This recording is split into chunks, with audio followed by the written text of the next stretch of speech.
우리가 매일같이 쓰는 AI랑 데이터 있잖아요. 근데 그 시작이 350여 년 전 런던의 흑사병 기록이었다면? 좀 뜻밖이죠? 오늘은 바로 그 지점에서부터 지금의 최첨단 생성형 AI까지 데이터 과학이 걸어온 이 놀라운 여정을 한번 같이 따라가 보려고 합니다. 자, 이번 이야기의 핵심 질문은 바로 이거예요. 기술적으로 뭐가 가능하냐? 이게 아니고요. 우리는 도대체 어떻게 여기까지 왔을까 하는 겁니다. 그러니까 기술의 결과물만 보는 게 아니라 그 뿌리를 추적해보는 역사 탐험인 셈이죠. 그럼 한번 시작해 볼까요? 이 타임라인이 오늘 우리가 떠날 여정의 지도라고 보시면 됩니다. 17세기에 그냥 단순하게 기록하는 것에서 시작해서요, 19세기 통계라는 개념이 태어나고 20세기에는 계산 능력이 폭발적으로 늘어나죠. 그리고 2000년대 빅데이터 시대를 거쳐서 마침내 지금 생성형 AI의 시대까지 오게 된 겁니다. 각 시대의 혁신가들을 만나러 한번 가보시죠. 자, 첫 번째 장입니다. 데이터 과학의 뿌리가 글쎄요, 최첨단 컴퓨터가 아니라 17세기 런던의 사망 기록을 뒤지던 한 남자의 호기심에서 시작됐다는 거 정말 흥미롭지 않나요? 바로 이 사람, 존 그랜트입니다. 1662년에 그는 당시에는 아무도 거들떠보지 않던 런던의 사망자 목록을 파고들기 시작했어요. 단순히 누가 죽었나 이걸 본 게 아니고요. 그 너머를 본 거죠.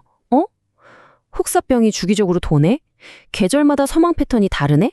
이런 식으로 숫자 뒤에 숨어있는 사회 비밀을 찾아내려고 했던 뭐랄까 최초의 데이터 탐정이었던 셈입니다.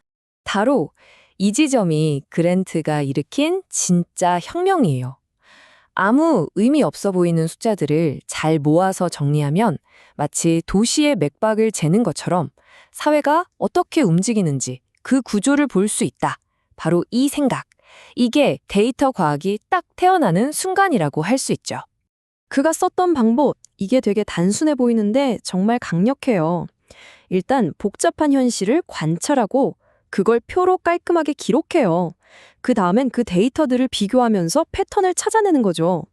그리고 마지막엔 그 패턴을 가지고 미래를 예측하는 겁니다.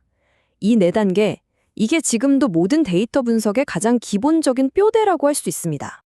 자, 이제 시대를 좀 건너뛰어서 19세기랑 20세기 초로 가볼게요.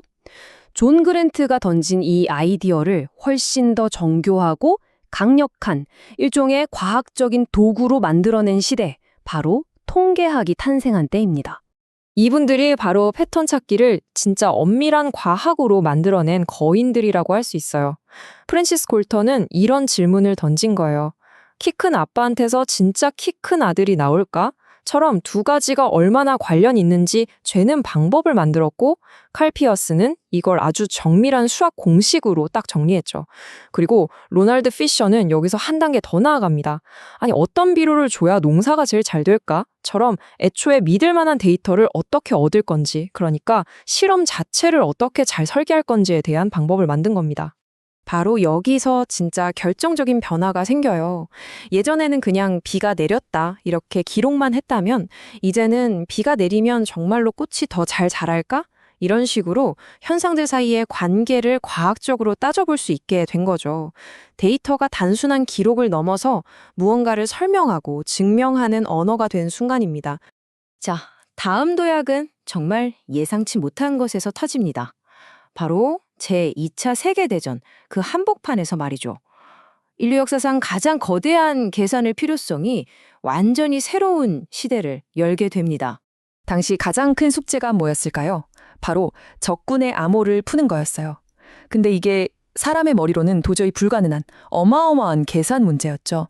이걸 풀려고 앨런 튜링 같은 천재들이 만들어낸 기계가 바로 오늘날 우리가 쓰는 컴퓨터의 할아버지 격이 된 겁니다. 어떻게 보면 전쟁이라는 절박함이 데이터 혁명의 엔진을 만들어준 셈이에요. 전쟁이 끝나고 수십 년 동안 컴퓨터는 계속 작아지고 더 빨라졌죠. 그리고 마침내 21세기에 딱 들어서면서 우리가 앞에서 얘기했던 그 통계학적 사고방식이랑 컴퓨터의 이 엄청난 계산 능력이 딱 만나게 됩니다. 바로 우리가 빅데이터라고 부르는 시대가 열리는 거죠. 이 폭발적인 성장의 중심에는 아주 강력한 철학이 하나 있었어요. 바로 개방, 공유, 창조입니다. 리누스 토르발스가 리눅스라는 운용체제를 만들어서 그냥 다 공개해버린 거죠. 소수의 천재들이 기술을 꽁꽁 싸매는 게 아니라 자, 다 같이 한번 만들어 봅시다 하고 문을 연 거죠. 이렇게 코드를 열고 공유하니까 정말 상상도 못했던 창조적인 결과물들이 막 쏟아져 나온 거예요. 그럼 빅데이터가 대체 뭘까요? 보통 4개의 부위로 설명을 많이 하는데요. 첫째, volume. 데이터의 양이 정말 어마어마하게 많다는 거고요. 둘째, variety. 글자, 사진, 영상, 형태가 아주 다양하다는 거죠. 셋째는 velocity. 데이터가 만들어지는 속도가 엄청나게 빠르다는 거고요. 그리고 마지막으로 어쩌면 가장 중요한 veracity. 바로 데이터가 얼마나 믿을 만한가 그 정확성입니다. 아니, 데이터의 정확성? 이 veracity가 왜 그렇게 중요할까요? 여기 이 숫자를 한번 보세요. 이게 뭐냐면 부정확하고 품질 낮은 데이터 때문에 미국 경제가 매년 입는 손실액이에요. 무려 3조 1천억 달러.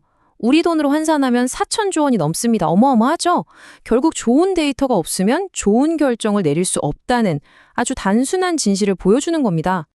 빅데이터를 다루는 능력이 얼마나 가치 있는지는 이 그래프 하나로 설명이 끝납니다.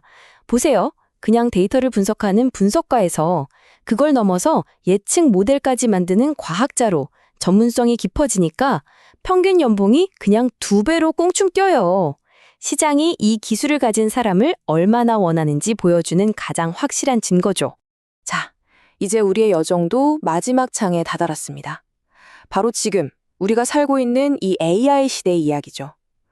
이렇게 강력한 기술을 손에 쥔 우리는 이제 완전히 새로운 종류의 질문과 책임 앞에 서게 됐습니다. 그런데 사실 데이터를 기반으로 생각하는 게 완전히 새로운 것만은 아니에요. 놀랍게도 기원전 7세기, 그러니까 지금으로부터 거의 2700년 전 중국의 정치가 관중이 이미 이런 말을 남겼다고 해요. 통계? 그러니까 숫자에 제대로 밟지 않으면 나라를 다스리는 게 불가능하다. 와, 대단하죠? 데이터로 세상을 이해하려는 노력, 이게 사실은 아주 오래된 인간의 지혜였던 거예요. 하지만 21세기를 사는 우리의 질문은 훨씬 더 복잡해졌습니다. 예를 들면 도대체 어떤 데이터까지 수집하는 게 옳은 걸까요? 그 데이터로 뭘 예측하는 게 윤리적인 걸까요? 그리고 이 데이터는 과연 누구의 것이고 AI가 내린 판단에 대한 책임은 최종적으로 누가 져야 하는 걸까요? 결국 핵심은 이겁니다. 좋은 AI라는 건 단순히 기술의 문제가 아니라는 거죠. 우리가 어떤 데이터를 사용하기로 선택하고 어떤 질문을 던지기로 결정하는지 우리의 가치관과 철학이 그대로 AI에 스며들기 때문이에요. 그래서 좋은 AI는 언제나 좋은 데이터 그리고 좋은 질문에서 시작될 수밖에 없습니다. 자, 런던의 흑사병 기록에서부터 생성형 AI까지 데이터 과학의 역사를 꽤 길게 달려왔네요. 이제 마지막으로 여러분께 이 질문을 던지면서 마무리할까 합니다. 분석하고 예측하는 걸 넘어서 이제는 창작까지 하는 AI 시대잖아요. 이론상으로는 거의 모든 걸 기계에 맡길 수 있는 세상에서 우리 인간만이 내리고 또 인간이 반드시 지켜내야만 하는 그런 판단은 과연 무엇일까요? 이건 우리 모두에게 주어진 숙제일 겁니다.